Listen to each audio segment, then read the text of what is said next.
Bien, y esto más complejo que les decía,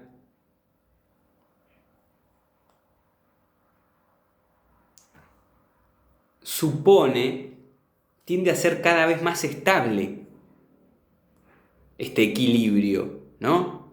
Porque imagínense un bebé que solo toma la teta y su único, podemos decir, lo único que conoce del mundo es una teta, la teta se le va, ¿no? Y se le va el mundo a ese bebé, digamos, y el desequilibrio producido es, es muy fuerte, ¿no? Por eso los bebés están todo el tiempo llorando, digamos, porque todavía los esquemas construidos no son muy complejos, y son muy inestables, ¿no?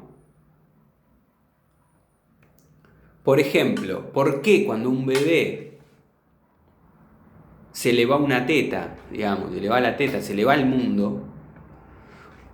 Porque podemos decir, Piaget, experimentando, se da cuenta que los objetos en este primer estadio, que se conoce como la inteligencia sensoriomotriz, los objetos, dice Piaget, el sujeto no logró construir todavía la noción de objeto permanente.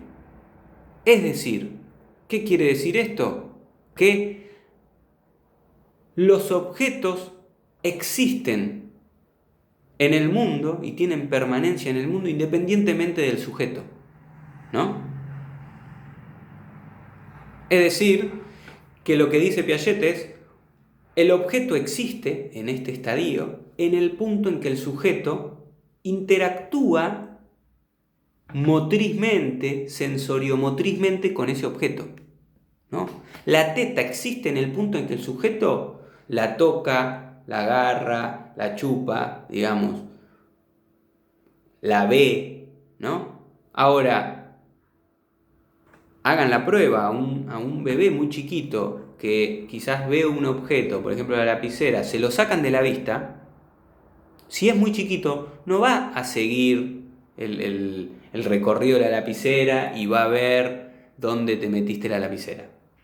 No, porque para ese bebé la lapicera existe en el punto en que la ve, en que pone en juego sus esquemas de acción sensoriomotrices. La ve, la toca, etc. Entonces, imagínense el nivel de inestabilidad que tiene esto, ¿no? Si yo no sé que los objetos permanecen independientemente del sujeto, cuando la teta desaparece, no está, podemos decir, la representación de que la teta es algo que va a venir en otro momento, ¿no? Porque existe independientemente de mí, de que yo la vea, ¿no? ¿Se entiende esto? Entonces, Piaget dice, el sujeto en esa interacción con el objeto va a construir la noción de objeto permanente y algo también que él llama el grupo práctico de desplazamiento. No nos vamos a meter con eso porque ustedes lo van a profundizar en segundo año, pero les resumo brevemente. El grupo práctico de desplazamiento es decir, todos los recorridos posibles que pueda hacer un objeto en el espacio, digamos, ¿no? Es decir, si yo arrojo una lapicera y va a caer al piso en determinado lugar, no va a venir por atrás mío, si yo la tiro para adelante va a venir para atrás, digamos. Hay ciertos recorridos que hacen los objetos en el mundo. Bueno, eso dice Piaget.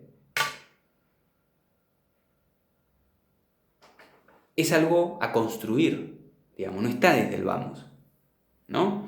Entonces, la noción de objeto permanente y el grupo práctico de desplazamiento, podemos decir que le permite al sujeto empezar a estructurar la realidad de forma temporal, espacial y causal, ¿no? Así que si yo tiro la lapicera para allá, va a caer, la causa va a ser que va a caer por ahí, digamos, ¿no? Las cosas tienen cierta causalidad, podríamos decir, pero eso es una construcción. Bien. Entonces, la conquista del grupo práctico de desplazamiento y fundamentalmente de la noción de objeto permanente, dice Piaget, le va a permitir de alguna manera, si quieren, pasar al siguiente estadio, ¿no? Que es el de la inteligencia representacional, donde se ponen en juego esquemas de acción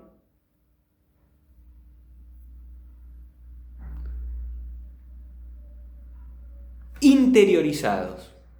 Es decir, el sujeto puede accionar sobre el objeto sin la necesidad de que el objeto esté ahí, sino que puede accionar sobre los objetos de forma interiorizada, es decir, puede accionar con el objeto adentro de su cabeza, si quieren, ¿no? Pero para hacer eso, para, por ejemplo, imaginarse que, no sé, que esta lapicera puede cambiar de color y ser más chiquita, más grande, etcétera, ¿no?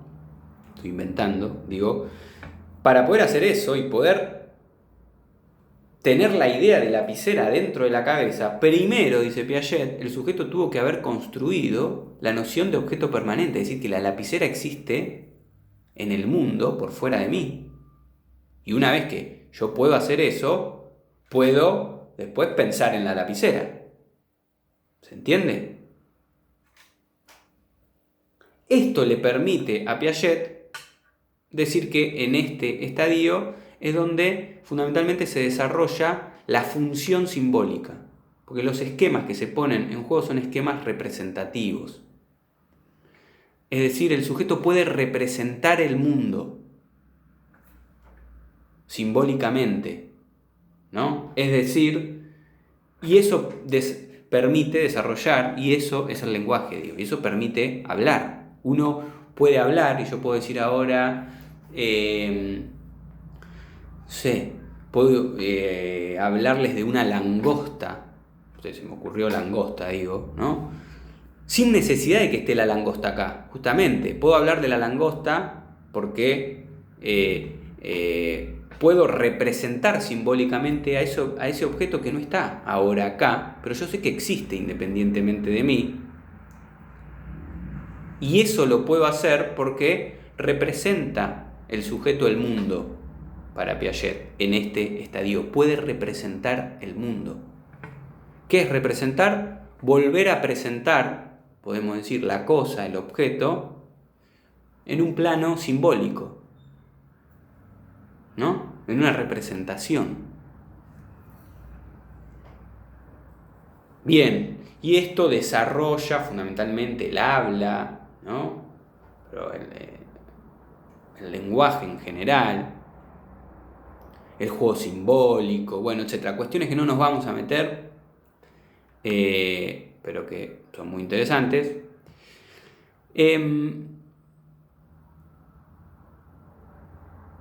Bien,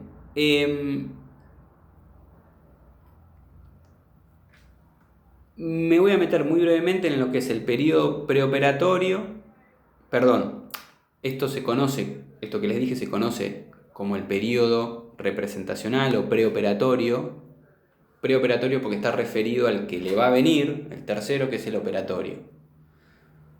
A mí me parece más interesante definirlo por lo que es, no por lo que todavía no tiene respecto al otro. Bien. Si quieren, brevemente les comento. Por ejemplo, aparece, dice Piaget, el juego simbólico, ¿no? En este estadio. Porque el sujeto puede, por ejemplo, ¿qué es el juego simbólico? ¿No? Donde un nene, por ejemplo, puede agarrar una escoba y hacer que está andando a caballo, digamos. Es un juego simbólico porque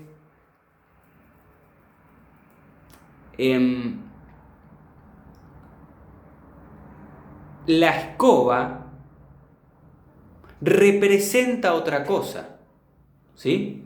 El sujeto puede hacer que ese objeto represente otra cosa, ¿no?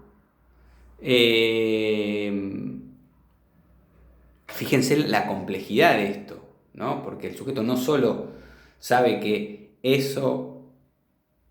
que la escoba es una escoba, que existe independientemente de él, sino que puede hacer que esa escoba represente otra cosa, porque la puede significar de otra forma.